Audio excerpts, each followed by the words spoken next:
Hurricane Irma wreaking havoc in the Caribbean and Florida preparing for its potential impact. We'll have the latest track of the Category 5 storm.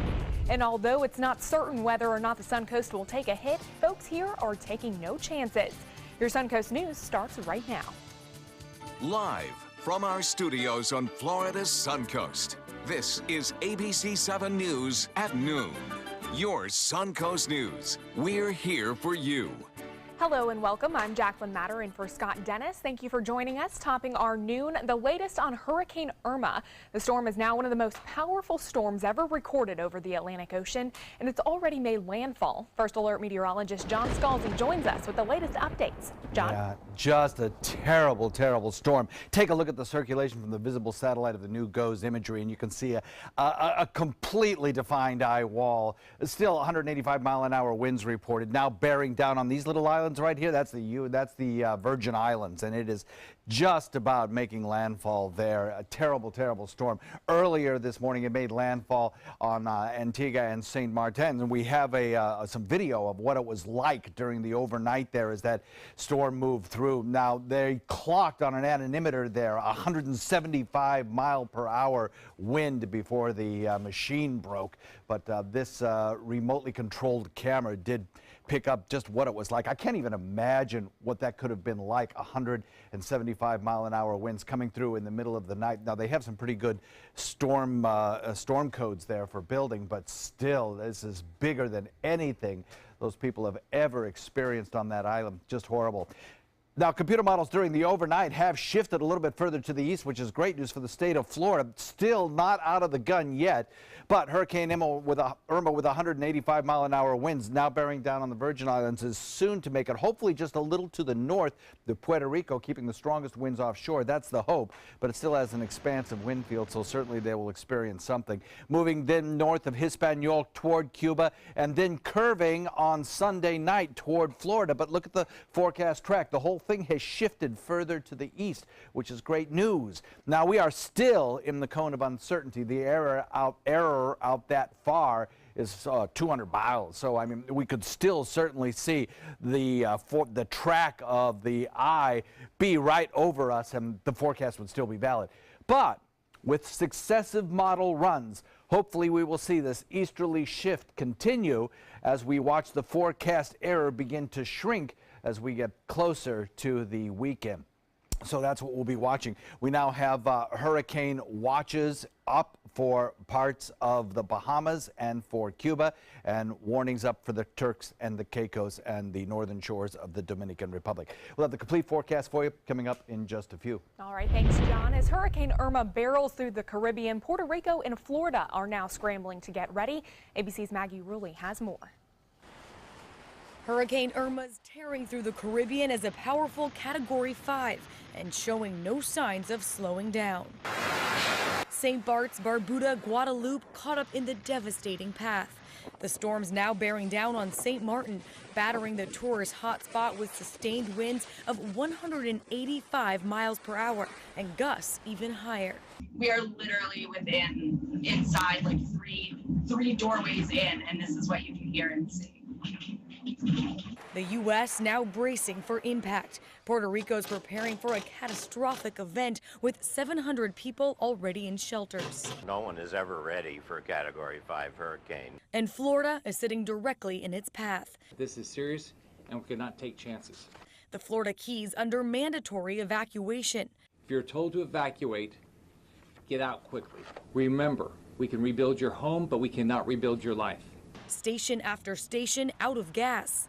They put up caution tape. Nobody has anything. Critical supplies running short. Absolutely crazy. The lines wrapped around the entire inside of the store. Hundreds of people waiting in line for water in Miami. Costco is sold out of water. Residents boarding up their windows to protect against expected wind speeds of more than 145 miles per hour. The president has declared a state of emergency in Florida, the U.S. Virgin Islands, and Puerto Rico.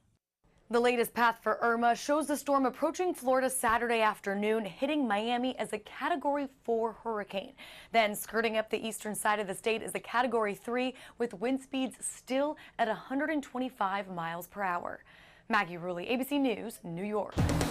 Well, folks are already en route to get away from this storm here on the Suncoast. Taking a quick look at traffic, the northbound lanes of I-75 are backed up in Sarasota. You can see that on your screen right there. Some areas even at a standstill. Traffic may continue to be backed up throughout the day, so if you are leaving and heading up north, keep that in mind as you head out the door. Here on the Suncoast, Manatee County officials have declared a state of emergency. All Manatee County schools will be open tomorrow, but they will be closed on Friday.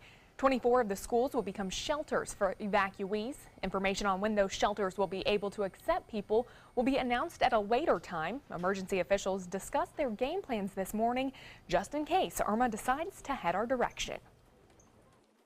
We're watching Hurricane Irma. It's a very strong storm. It's a very big storm. And while there's a lot of forecast uncertainty, we have to start planning now as if we were going to take a hit.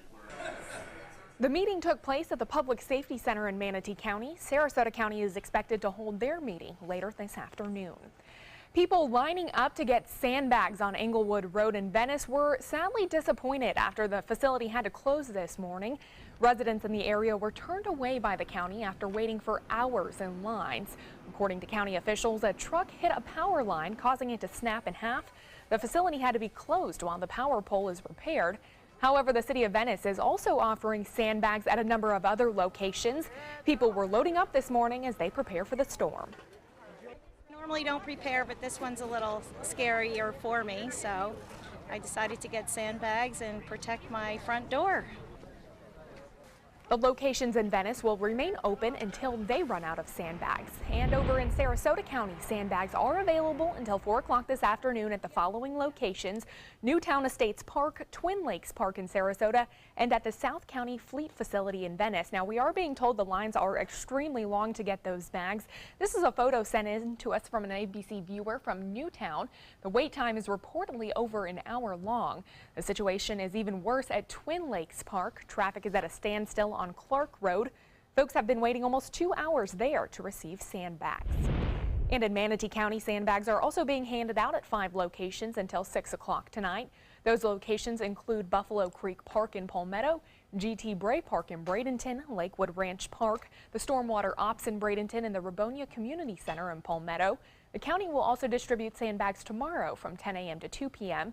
And the Palmetto Police Department also handing out sandbags today until 3 p.m. Now, these are available for city residents only, and an ID will be required. Each person will be allowed up to 10 bags. Well, as you can imagine, supplies are coming up short today. This is a picture of an aisle at Publix at Broadway Promenade in Sarasota on North Tamiami Trail. As of this morning, water is completely sold out there. Also, gas running short. Many pumps are almost empty. Coming up in our next half hour, we'll hear how a few of you are bracing for the potential impact of Hurricane Irma. In other news this afternoon, a Sarasota County main road is reopened today to traffic. The Lorraine Road extension in Lakewood Ranch will give drivers another major route going north and south besides I-75. The ribbon cutting ceremony took place for it this morning around 10 o'clock, and crews have been working for months to extend Lorraine at University Parkway south to Fruitville Road. The extension is part of the Waterside project that's bringing over 5,000 new homes to the south side of University Parkway. Still to come on your Suncoast News, nationwide protests and backlash from lawmakers on both sides of the aisle towards the Trump administration after announcing to end a program that protects young immigrants. And the verdict is in from the NFL, how soon we can see the Bucs and Dolphins play their opening game. Those stories and more when we come back.